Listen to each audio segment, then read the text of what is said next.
नीचे और ऊपर सभी लोगों में व्याप्त हो रहे हैं। प्रेम से बोलिए कृष्ण भगवान की जय। भगवान श्री कृष्ण संसार को एक वृक्ष की तरह मानते हुए यहाँ पर वर्णन करने जा रहे हैं। और वो वृक्ष उल्टा लटका हुआ है। हम सब जो वृक्ष देखते हैं इसमें जड़ नीचे रहता है, तना पत्ते और फल फूल ऊपर होते हैं। लेकिन इस संसार का वृक्ष को बताते हैं कि ये इसकी जड़ जो है ऊपर है, मूल जड़ जो है ऊपर है और वृक्ष जो है नीचे लटका हुआ है। और ये संसार को किस तरह से वर्णन कर रहे हैं, कहते हैं कि 3 गुणों से बढ़ी हुई ये वृक्ष का जो बढ़ोतरी है वो 3 गुणों से समाहित है, सतो रजो तमो। तो सतो रजो तमो गुण से ही प्रभावित होकर उसकी टहनियाँ भी कुछ ऊपर की तरफ है, कुछ बीच में है और कुछ नीचे की तरफ है।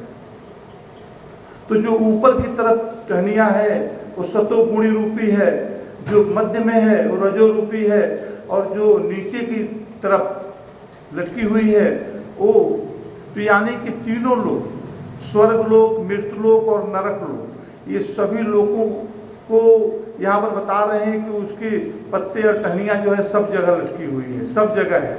इसी के द्वारा मनुष्य का जीवन या कि सभी जीव जंतु प्राणियों का जीवन की गति प्राप्त होती है। जो यहाँ पर बताते हैं कि इसमें जो है विषय रूपी कपोले लगी हुई है, कोमल कोमल कपोले जो फूल और फल बनने के लिए तैयार होती हैं। तो ये विषय रूपी कपोले हैं। इसमें जो विषय है जिसमें कि इंद्रियां हमारे लिप्त रहती है, सतोगुणी रूप में, रजोगुणी रूप में और तमोगुणी गुणों से प्रभावित होकर जो हमारी इंद्रियां इस विषयों में आसक्त होती है, तो उसको यहाँ पर 3 शाखाओं में विभक्त किया है। मनुष्य लोक में नीचे भी कर्म का अनुसार बंधन में डालने वाली जड़ कामना वासना आदि फैली हुई है। इसमें क्या है कि इसमें कामना और वासना यही जड़ रूप में समाहित है। कामना और वासना के चलते हमारी इंद्रियां विषयों में आसक्त होकर फलित और पुष्पित होती है। भगवान श्री कृष्ण कहते हैं कि मूलों के स्वरूप को समझा कर कहते हैं कि प्राकृत के 3 गुण सत्व रज तम संसार वृक्ष की शाखाएं, अर्थात इसको बोलते हैं देव, मनुष्य, पशु, पक्षी इत्यादि योनियों का विस्तार करते हैं। अनेक विषय भोग इस संसार वृक्ष का सुंदर प्रतीक होने वाली मनमोहक कपोलों के समान है। समस्त विषय 5 प्रकार के यहाँ पर बताए हैं। शब्द, स्पर्श, रूप, रस, गंध। इसी विषयों में विचरण करती है हमारी इंद्रियां।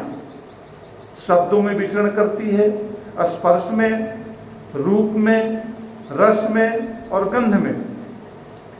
संसार विषयों से ही बना हुआ ये विषय वृक्ष है। विषय ही संसार की आकर्षण है। इससे ही आकर्षित होकर जीव अपने अच्छे और बुरे कर्मों का परिणाम देता है। संसार का परम मूल तो परमेश्वर है। इस वृक्ष को संचालित, इस संसार को संचालित करने वाला परमेश्वर होता है। किंतु प्राणियों के अंतःकरण में व्याप्त होने वाली भोग्य विषयों की कामनाएं, वासना आदि बंधन में डालने वाली निकृष्ट मूल और निकृष्ट कारण है। कारण से ही कार्य का निर्माण होता है। हम और कारण को परिणित करता है हमारा जीवन में सतो रजो तमो गुण। इस पर जो हमारी कामनाएं और वासनाएं जो इसके साथ जब एकाग्र होती है तो वही जो है कारण बनकर कार्य में परिणित होता है। संसार में भोग्य विषयों, इंद्रियों और 3 गुणों के होने से ही संसार ये चलता है, गतिशील है, चलायमान है। इंद्रियां इसमें सहयोगी बनी रहती है और आगे बढ़ता रहता है ये संसार।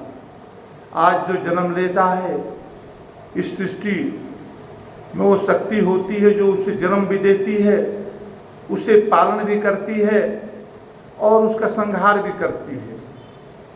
और इसी में हमारी जो तृष्णा है, चाह है इस विषयों के प्रति और कामना जो उससे जुड़ जाती है चाह से, अगर हम जितना चाह, जितना तृष्णा बनाते हैं उतना ही कामनाएं हमारी उसके साथ प्रबल होती जाती है। सूक्ष्म रूप मनुष्य के मन और बुद्धि को ग्रस्त कर लेती है। ये सूक्ष्म रूप से मन उसी पर केंद्रित होता है, उसके अलावा उसे कुछ भी सूझता नहीं, वो उसी को सत्य समझ लेता है। उसकी बुद्धि जो है उसी में केंद्रित हो जाती है, मन उसका उसी में एकाग्र हो जाता है और इस तरह से ग्रस्त अपने आप को करके और बंधन कारक कर्म करते हुए अर्थात सुख दुख देने वाले होते हैं। भगवान श्री कृष्ण गीता में आरंभ से अंत तक अनेक प्रकार से कामना का उच्छेदन करने का उपदेश देते हैं। कहते हैं कि कामनाओं को उच्छेदित करो, कामनाओं को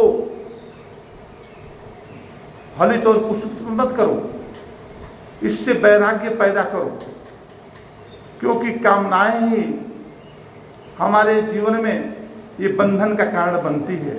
कामनाओं की पूर्ति करने के लिए हम अनेक प्रकार के कर्म करते हैं, अकर्म करते हैं, विकर्म करते हैं और उस कर्मों में हम बंध जाते हैं और बंध कर हम इस तरह से अपने अनेक प्रकार की योनियों का निर्माण कर लेते हैं और इस मृत्युलोक और स्वर्गलोक और त्रियक योनि इस सब में जो हम प्रवेश करके हम इसी बंधन में बनते हुए 184 के चक्कर में सारे संसार में विचरण करते रहते हैं।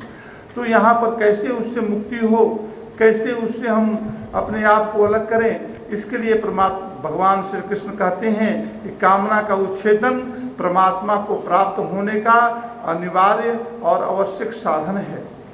कामना को उच्छेदन करने से यही एक साधन है और ये आवश्यक साधन है। आगे बताते हैं।